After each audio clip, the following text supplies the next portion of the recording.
noches, gracias por acompañarnos y bienvenidos a la emisión estelar de Noticias 7. Los invitamos para que nos sigan en eltelégrafo.com.es, en ecuadortv.es, en el Dial República FM y a través de nuestras redes sociales. Fer, buenas noches. Meche, ¿qué tal? ¿Cómo estás? Un fuerte abrazo para ti y para todos. Gracias por acompañarnos en esta noche acá en el Noticiero Estelar. Es un gusto acompañarlos. Quédense con nosotros. Acá arrancamos.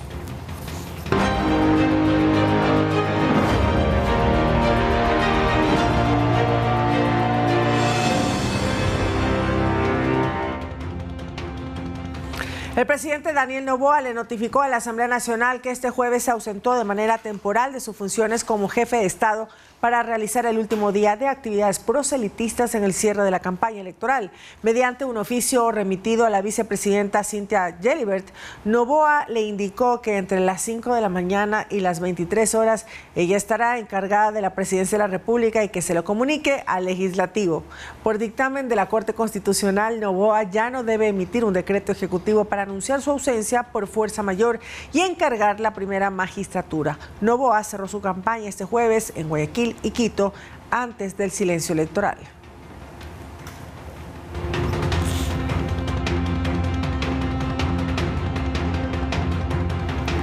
Y este jueves oficialmente finaliza la campaña electoral a tan solo 3 días de los comicios del 9 de febrero.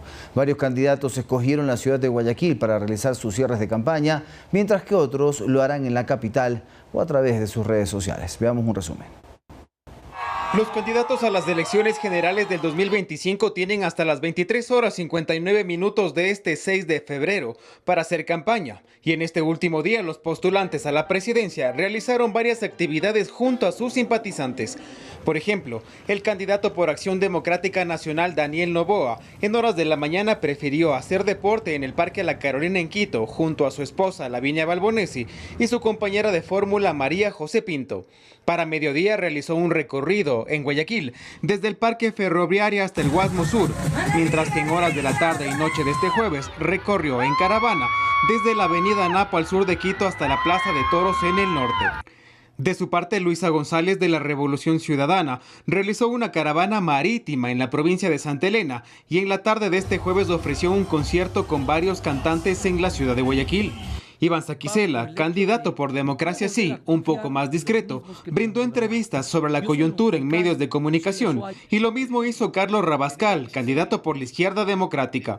Leonidas Issa, candidato presidencial por Pachacutic, llegó a Quito en volqueta para su cierre de campaña en la Plaza Quitumbe, al sur de la capital. Horas antes, se reunió con ciudadanos en Latacunga. Jimmy Jairala, de Centro Democrático, no se quedó atrás y realizó un recorrido por las calles de Guayaquil junto a sus simpatizantes. Su cierre de campaña lo realiza a través de TikTok.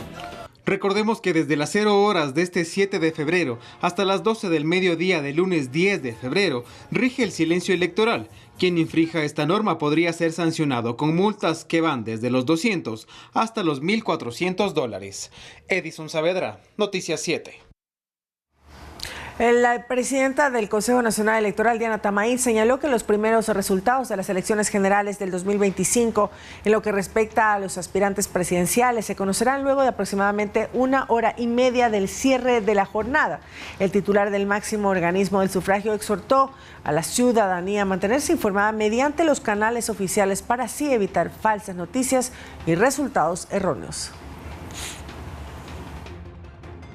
Dentro de los tiempos que hemos visto, cuánto se demoran los miembros de las juntas receptoras del voto entre contabilizar, clasificar las papeletas, llenar las actas, enviar a los puntos de escaneo, digitar esos números que tenemos que procesar, demora entre hora y hora y media dependiendo del movimiento de las juntas receptoras del voto, de su habilidad, de su capacitación. Es decir, entre 1 hora, hora y media, empezaremos a publicar los primeros resultados. Y atención, porque existen distintas multas económicas para aquellos ciudadanos que cometan alguna infracción electoral durante los comicios del próximo domingo 9 de febrero. Las multas económicas van desde los $47 hasta los $9.400. Recordemos que a la medianoche comienza el silencio electoral y hay una multa por infringirlo. El Código de la Democracia en el artículo 207 establece que no se podrán realizar mítines, concentraciones o cualquier otro tipo de acto o programa de carácter electoral durante el silencio electoral, que concluye el domingo 9 de febrero a las 17 horas, por lo que existirán controles minuciosos según mencionaron las autoridades del CNE. Nosotros haremos los controles en los recintos electorales para que toda publicidad, toda propaganda sean retirados al menos a 100 metros de la redonda para que no haya esa influencia. En este periodo, la norma establece además la prohibición de difusión de cualquier tipo de propaganda electoral. Existen multas económicas por no cumplir con algunas obligaciones durante la jornada de votaciones. Por no votar, la sanción es del 10% de un salario básico unificado, es decir, $47. Por no capacitarse para ser integrante de una junta, el 10% de un salario básico unificado, equivalente a $47. Por no integrar una junta receptora del voto, el 15% de un salario básico unificado, igual a $70.45. Por abandono de la mesa, de 10 a 20 salarios básicos unificados, equivalentes a $5.170 hasta $9.400. Por violar el silencio electoral, la multa será del 50% de un salario básico unificado y por infringir el silencio electoral, 3 salarios básicos unificados, es decir, $1.410. La ley seca rige desde las 12 horas del 7 de febrero hasta las 12 horas del 10 de febrero. Quienes incumplan la disposición serán sancionados con el 50% de un salario básico unificado, $235. Recuerde que usted podrá consultar su lugar de votación ingresando al sitio web del CNE y en los diversos puntos de atención ciudadana habilitados, incluso en los recintos electorales. Sofía Vintimilla, Noticias 7. El Consejo Nacional Electoral inauguró de forma oficial las elecciones generales 2025 con el sufragio de las personas privadas de la libertad sin sentencia condenatoria ejecutoriada. 6.218 electores estaban habilitados para ejercer su derecho al sufragio. Es el primer grupo de ecuatorianos que participó en las votaciones generales 2025, 527 mujeres y 5.691 hombres privados de su libertad, sin sentencia condenatoria en firme, ejercieron su derecho al sufragio en 61 juntas receptoras en 42 cárceles del país. El Ecuador reafirma su compromiso con la democracia y la inclusión al inaugurar la primera jornada de votación anticipada. Para asegurar un proceso participativo y confiable, las juntas receptoras del voto lo conformaron funcionarios electorales y un privado de la libertad. El voto de estas personas no es obligatorio. Esta jornada refleja el compromiso con la democracia y la participación política, donde la voz de cada ecuatoriano y ecuatoriano cuenta. La jornada se llevó a cabo bajo estrictas medidas de seguridad con el resguardo de elementos de la policía y fuerzas armadas. El proceso contó con la participación de observadores nacionales e internacionales para garantizar un proceso claro y transparente. Ratificamos los derechos que poseen todos los ecuatorianos de elegir a quienes durante el periodo próximo dirigirán el destino de este país. El escrutinio y conteo de los votos se realizará el domingo 9 de febrero a partir de las 17 horas, una vez concluida la jornada general de votación. Una vez que se cierre la votación, los paquetes electorales serán sellados y trasladados bajo la custodia militar hasta los centros de procesamiento electoral en su respectiva provincia. Este viernes 7 de febrero de 2025 se procederá con el voto en casa. Iván Casamen, Noticias 7. Y atención, porque en Quito el sistema de transporte urbano del trole y la ecovía ampliará su horario de atención durante el domingo de elecciones. Según el municipio, las unidades operarán a partir de las 6 de la mañana hasta las 21 horas, mientras que los buses alimentadores funcionarán hasta las 21 horas. Además, todas las estaciones estarán habilitadas, excepto las de Bellavista y el Faro de la ecovía, si se presentarán cierres en las inmediaciones del CNE. También estarán operativas 126 unidades.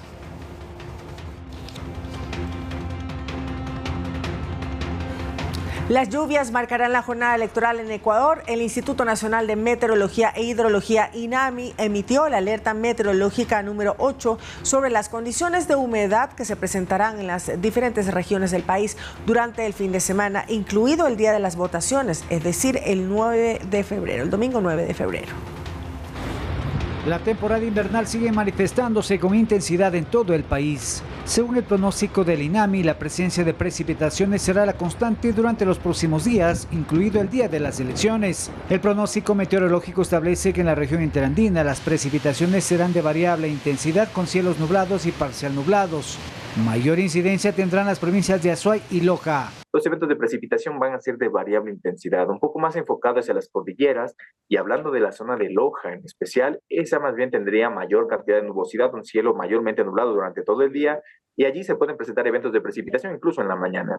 En la región litoral se esperan condiciones cálidas durante las mañanas y precipitaciones durante las tardes, pero principalmente las noches. Si bien amanecemos con un cielo nublado, este va a ir disminuyendo su nubosidad en el transcurso del día, y los eventos de precipitación más bien tienden a presentarse desde finales de la tarde e intensificarse en horas de la noche y horas de la madrugada, hablando de la región litoral. Mientras tanto, en la Amazonía, las condiciones serán similares con lluvias de variable intensidad durante todo el día. Cielo, pues, mayormente de igual manera nublado, con presencia de precipitaciones de variable intensidad, enfocándose un poco hacia la zona norte y en la zona de cordillera. Esto se debe al ingreso de humedad desde el Pacífico con la zona de convergencia intertropical, al igual que desde la Amazonía. Por ello, el Instituto Nacional de Meteorología e Hidrología INAMI emitió la alerta meteorológica número 8. Tenemos zonas que van a estar muy saturadas, hay riesgo de deslizamientos. Se recomienda a la ciudadanía tomar precauciones al momento de acudir a las urnas en las ciudades donde se pronostican lluvias, además de estar atentos a la información oficial. Rommel Garzón, Noticias 7. Las instituciones educativas que funcionarán este domingo 9 de febrero como recintos electorales implementarán la modalidad no presencial el viernes 7 y el lunes 10 de febrero. 3.933 instituciones educativas a escala nacional funcionarán como recintos electorales este 9 de febrero. De acuerdo a las autoridades, la medida busca facilitar el ejercicio del derecho al voto a la ciudadanía de manera organizada y segura. Al ser recintos electorales de estos espacios estudiantiles, es necesario efectuar algunas acciones logísticas previa al sufragio y luego de las votaciones. Por ello, este viernes 7 y lunes 10 de febrero, estos más de 3.000 planteles implementarán la modalidad no presencial. Según los representantes del Ministerio de Educación, de esta forma no se interrumpirán las actividades educativas, cumpliendo con los 200 días de clases dispuestos en el calendario escolar. El personal administrativo de las instituciones deberá asistir a sus labores normales, mientras las Fuerzas Armadas prestarán en los recintos electorales hasta 72 horas antes del inicio del sufragio la custodia. Las cámaras del EQ 911 estarán habilitadas, monitoreando de forma permanente estos recintos electorales. Además, el Consejo Nacional Electoral mencionó que aquellas personas que son parte de las juntas receptoras del voto podrán solicitar al empleador un día libre. Sofía Vintimilla, Noticias 7. Quedan pocos días para que las personas que fueron llamadas a mesa estas votaciones se capaciten y aprendan cómo es la instalación, la votación, el escrutinio y el retorno del material electoral. Veamos.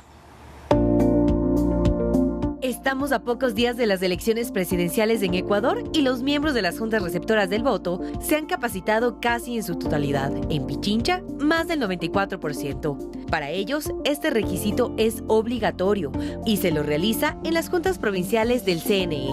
Y si no se cumple con esta normativa, se tiene una multa que es injustificable, según explica el presidente de la Junta de Pichincha, Lenin Ortiz. Creo que tuvimos, como bien lo manifesté, el tiempo prudente para poder capacitarnos.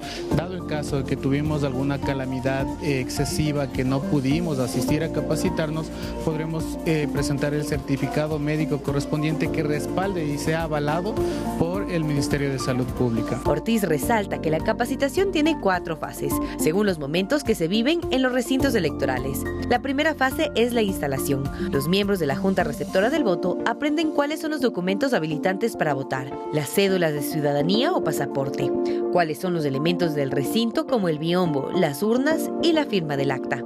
En la segunda fase está la votación.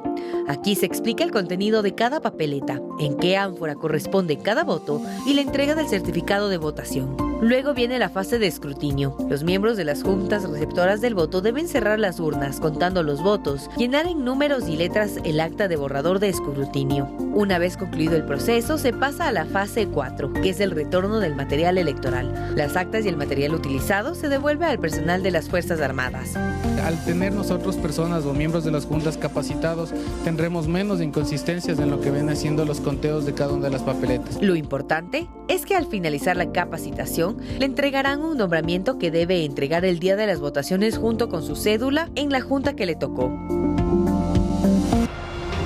Amigos, es momento de hacer una pequeña pausa. Cuando regresemos les contamos que las Fuerzas Armadas comenzaron a movilizarse a diferentes puntos de las fronteras norte y sur por el cierre de las mismas.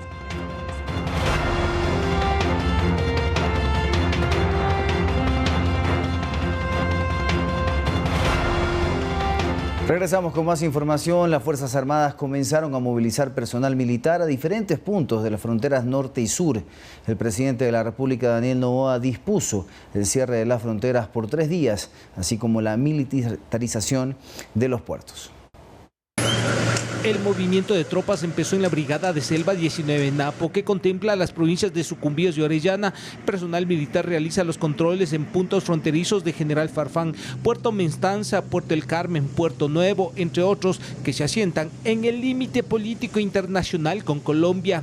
Cuyo objetivo es garantizar la seguridad nacional, evitar el ingreso de personas no autorizadas durante el proceso electoral. A vísperas de las elecciones tampoco han descuidado los operativos fluviales para controlar los pasos clandestinos que son usados para el tráfico de drogas y contrabando de combustibles. Patrullajes fluviales en los ríos Napo, Aguarico, San Miguel y Putumayo.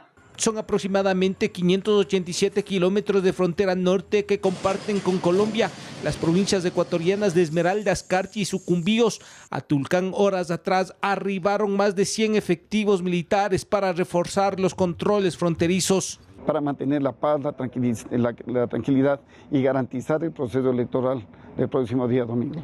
En Carchi la presencia militar se desplegará a Urbina, Tufiño, El Carmelo, Rumichaca, entre otros sectores donde la presencia de pasos ilegales permiten el cruce de personas de ambos países sin ningún control migratorio. Este personal nos va a permitir realizar la presencia en los puntos más conflictivos que tengamos en nuestra frontera norte a fin de disuadir cualquier actividad que los grupos ilegales pretendan realizar en nuestro país. Las fronteras de Ecuador estarán cerradas del sábado 8 de febrero al lunes 10 por elecciones, lo que significa que ninguna persona extranjera podrá ingresar al país. Iván Casamen, Noticias 7. Desde la próxima semana retoman sus funciones como asambleístas titulares los 98 parlamentarios que solicitaron licencia para hacer campaña por su posible reelección. Hasta el 13 de mayo próximo deberán evacuar temas que quedaron pendientes a finales del 2024, como las reformas parciales a la Constitución, especialmente sobre la posibilidad de reinstalar bases militares extranjeras en nuestro territorio. En la práctica, con los 15 días del receso legislativo a inicios de año, los asambleístas principalizados actuaron en la Asamblea algo más de 2 semanas. Para algunos de ellos, queda la satisfacción del deber cumplido. Una experiencia bastante hermosa, realmente agradecido con la comisión principalmente por haber tratado dentro de la misma el económico urgente que se presentó por parte del Ejecutivo y claro, el deber cumplido con la ciudadanía, principalmente en el tratamiento de esta ley con las mujeres emprendedoras dentro de nuestro territorio nacional. Otros retornarán a sus actividades privadas en la provincia, a la espera de que tengan otra oportunidad de servir al país como asambleísta principalizado. Bueno, para nosotros como asambleístas principalizados ha sido una gran experiencia. Bueno, ya teníamos algo de conocimiento, pero hoy hemos estado justo en donde se demuestra el trabajo del asambleísta, que es justamente en las comisiones. Quien regresa a su cargo como vocal del CAL es Esther Cuesta, quien hasta este viernes se desempeñará como presidenta encargada de la Asamblea. Destaca la participación de legisladores jóvenes. Tienen muchos, 22, 23 años, y esto me da esperanza de un país que todavía puede contar con líderes, con jóvenes que llevarán adelante la posta del país. El próximo lunes retomarán sus curules los 98 parlamentarios que solicitaron licencia para hacer campaña para su posible reelección. Ellos y ellas estarán en funciones hasta el 13 de mayo próximo. En estas elecciones, quienes fueron favorecidos con el voto seguirán en sus cargos hasta el 2029 y quienes no ganaron en las urnas dejarán la Asamblea. Javier Ceballos, Noticias 7. Y este domingo 9 de febrero los ecuatorianos acudirán a las urnas no solo para elegir el binomio presidencial y asambleístas, sino también para escoger a sus representantes al Parlamento andino, una institución clave en la integración regional de la que no se conoce mucho. Por eso le contamos. El Parlamento andino es el órgano supranacional y democrático de la comunidad andina, único miembro del sistema andino de integración cuyos representantes son elegidas o elegidos por el voto popular. Lo integran Bolivia, Colombia, Chile, Ecuador y Perú. Está compuesto por 25 parlamentarios, 5 por cada país miembro. Tiene como misiones armonizar las leyes de la región, garantizar la participación ciudadana, fortalecer la integración andina y latinoamericana, así como regionalizar buenas prácticas de gobierno y políticas de Estado, entre otras. Que es un organismo parlamentario que sí tiene relevancia y tiene importancia porque se analiza toda la problemática de la región andina y se va con recomendaciones a los países miembros. Fue creado en 1979 y comenzó a operar en 1984. Su sede está en Bogotá, Colombia, y se reúne solo 2 veces al año. Para cumplir sus funciones, el Parlamento andino se organiza en comisiones especializadas de política exterior y relaciones parlamentarias para la integración, de educación, cultura, ciencia y tecnología, de seguridad regional, desarrollo sustentable y seguridad alimentaria, de derechos humanos, desarrollo social y participación ciudadana, y de economía, producción, competitividad y transformación digital. Aunque no posee facultades legislativas vinculantes, el Parlamento andino emite normas y recomendaciones dirigidas a los gobiernos y parlamentos de los países miembros. El Parlamento andino y la Asamblea, en el caso concreto del Ecuador, son organismos totalmente separados, ¿ya? Entonces, ¿a dónde se pueden poner en consideración? Lo hemos hecho en algunas ocasiones de los cancilleres, para que los cancilleres vean qué posibilidad hay de dar trámite a esa gestión. Si en otros temas, de los ministros, digamos, pongamos que es un tema más de educación, ministros de educación de los países miembros. En estas elecciones, los ecuatorianos elegirán 5 representantes del Parlamento andino para el periodo 2025-2029. Cada candidato cuenta con 2 suplentes y 11 organizaciones políticas han inscrito postulantes. Para Ecuador, este organismo representa una plataforma clave para fortalecer sus lazos con los países vecinos. Rommel Garzón, Noticias 7. La Comisión de Transparencia y Participación Ciudadana de la Asamblea aprobó por unanimidad el informe de primer debate del proyecto de ley económico urgente para fomentar la economía de mujeres emprendedoras. Al culminar este jueves la campaña electoral, el análisis en el pleno de esta norma estará en manos de los asambleístas titulares. El informe aprobado incorpora al menos 5 nuevos artículos. En esencia, la norma amplía el universo de mujeres emprendedoras beneficiadas en este proyecto de ley y propone que aquellas que estén en la informalidad se registren ante el organismo competente para que sean sujetas a los créditos preferenciales ofrecidos desde el Ejecutivo. Respecto a los montos de los créditos, Gisela Garzón, integrante de la Comisión de Transparencia y Participación Ciudadana, aclaró que ni esa mesa legislativa ni la Asamblea tiene potestad para establecer cantidades. Porque en eso en particular no, porque no podemos meternos o meterle mano al presupuesto del Estado. Si bien es una ley económica urgente, la iniciativa del gobierno no nos permite, al ser iniciativa del gobierno, no nos permite ni ajustar impuestos ni ajustar presupuesto. Lo que sí hemos hecho es que se incluyan, digamos, líneas de crédito que tengan mayores facilidades, no que borren por completo las exigencias que tiene el sistema crediticio. Además, se espera una propuesta de la Junta de Política y Regulación Monetaria sobre si cabe o no la posibilidad de condonar o reestructurar intereses o capital de deudas de hasta $3.000 para mujeres que hayan arrancado con un emprendimiento, precisó la vicepresidenta de la Comisión, Esperanza Moreta. Estamos esperando una información para ver si va a hacer esta condonación a los intereses o directamente al capital. Nosotros no podemos establecer qué parámetros, sino ellos deberán ser los que establezcan estos requisitos específicamente. El primer debate de esta propuesta normativa podría darse la próxima semana. Lo particular de aquello es que esto se hará con los 98 asambleístas titulares, debido a que este jueves termina la campaña electoral y por ende se les acaba la licencia sin sueldo que solicitaron. Javier Ceballos, Noticias 7. Les contamos que la Corte Constitucional ya recibió la última propuesta de reforma parcial por parte del Ejecutivo, la cuarta que ha enviado el presidente Daniel Noboa en el actual periodo. En la siguiente nota repasamos los 4 proyectos del Ejecutivo para hacer cambios en la Constitución ecuatoriana. Hasta la fecha, el presidente Daniel Noboa ha presentado 4 propuestas de reforma parcial a la Constitución, las cuales abordan temas de seguridad y de recursos económicos. La más reciente plantea que la prisión preventiva sea obligatoria para los procesados por delitos de terrorismo o delincuencia organizada. Al día de hoy, depende del juez de la causa el decidir si en función de las circunstancias del caso cabe o no cabe dictar la prisión preventiva para el procesado. Analistas consideran que es una propuesta viable para reformar el artículo 77 de la Carta Magna, en el que se refiere a esa medida cautelar. En mi opinión, la propuesta que manda el presidente de la República persigue un fin constitucionalmente válido porque no señala que la prisión preventiva debe ser la regla o la obligatoriedad en todos los casos. Al ser la última reforma parcial que entrega el Ejecutivo, recién se encuentra en la primera fase, es decir, en la Corte Constitucional, para que ésta determine si es válida o no, y luego pasará a la Asamblea Nacional. En el Legislativo ya hay 2 reformas parciales en cola,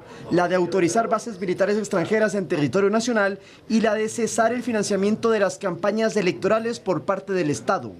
Ninguna de las 2 ha llegado al primero de los 2 debates que se necesitan para su aprobación.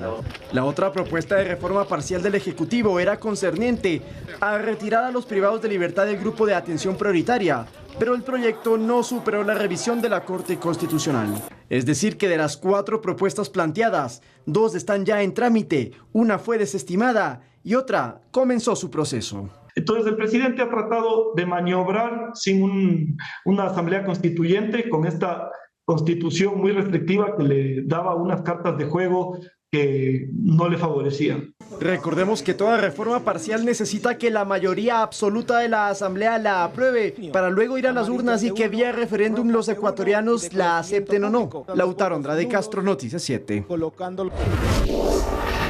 Por medio del decreto ejecutivo 521, Daniel Noboa dispuso un mecanismo para atender, proteger y facilitar la reintegración de los migrantes.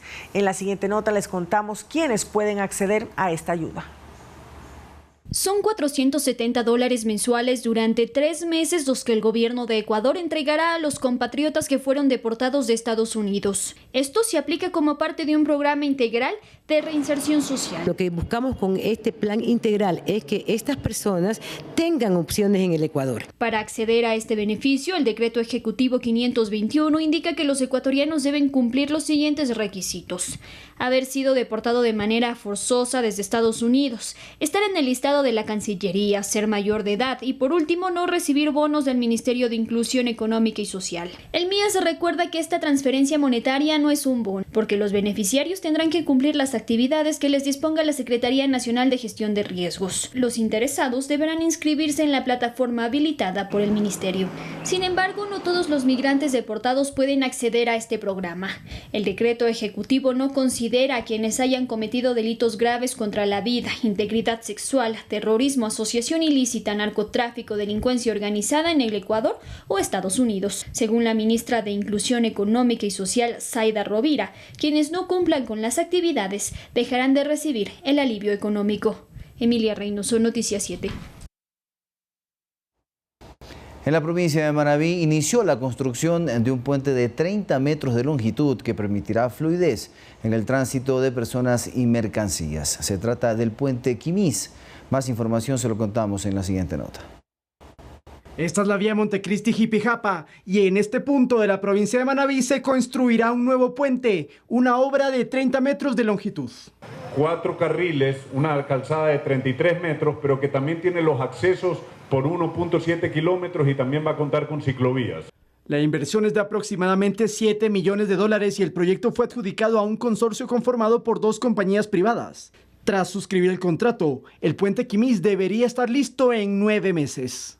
Esta es una obra que va a beneficiar a Jipijapa, a todo Manabí. Qué felicidad es saber que contamos con el apoyo del señor ministro a la obra magnífica que ha dado nuestro presidente Daniel Noboa. Según el Ministerio de Transporte y Obras Públicas, el puente Quimís es uno más de los proyectos viales que se ejecutan en Manabí para fortalecer la infraestructura deteriorada. El puente Lodana, que ya es una realidad, la Plaza San Gregorio en Portoviejo, el Mercado de Calceta y otros más. La importancia de la vía Montecristi-Jipijapa La Cadena es porque sirve de conector para el traslado de productos hacia la provincia del Guayas. Lautaro Andrade Castro, Noticias 7.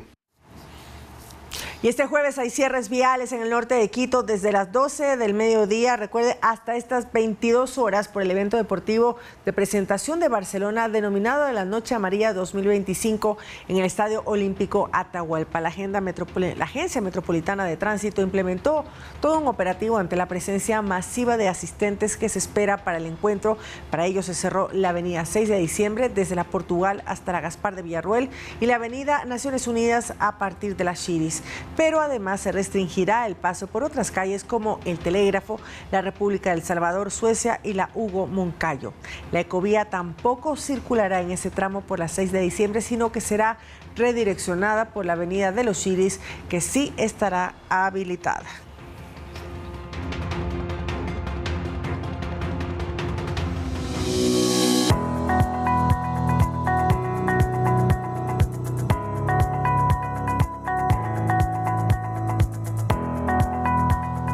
Al puerto de Manta llegaron 59 trolebuses 100% eléctricos que se suman al primero que arribó al país el 12 de enero. En total son 60 vehículos ecológicos para la movilidad de los quiteños. Los nuevos trolebuses de 18 metros de largo tienen capacidad para 160 personas, 32 asientos más, un espacio para sillas de ruedas y 3 puertas de cada lado, pantallas internas, 20 cámaras de seguridad, sistemas de ventilación, cargadores USB y una batería para 75 kilómetros, lo que significa que frente a posibles cortes de energía puede recorrer 3 veces el tramo desde el Recreo al Labrador.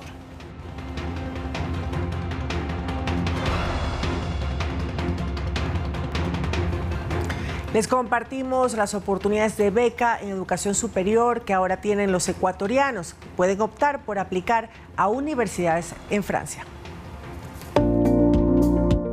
Gracias a los acuerdos que mantiene la CENESID con organismos internacionales, en este caso el gobierno de Francia, se ha consolidado una nueva oportunidad de beca para los ecuatorianos. Se trata de la Universidad Rennes School of Business, en la modalidad presencial en el idioma inglés. El programa está dirigido a ciudadanos con nacionalidad y o residencia ecuatoriana y que hayan obtenido su título de tercer nivel. La convocatoria estará abierta hasta el próximo 14 de abril del 2025 y lo que cubre la beca es 3 cupos tendrán un descuento de 5.000 euros a la colegiatura y 2 becas serán parciales del 20% para el primer año y 20% para el segundo año respectivamente. Los interesados deberán hacer 2 aplicaciones, una directamente con la institución, que es en www.apply.rennes-sb.com, y otra con la CENESID, los cuales piden requisitos generales como el título habilitante de tercer nivel para cursar una maestría, tener un examen de inglés TOEFL de 80 o IELTS de 6.5, tener un promedio mínimo de 7.5 en su récord académico y estar admitido previamente en algún programa de máster de Rennes School of Business y contar con la respectiva carta de aceptación del programa seleccionado. Si usted tiene alguna duda o consulta, puede comunicarse al email de la universidad monica.medina@cm.rennes-sb.com o para la CENESID globocomún@cenesid.gov.es.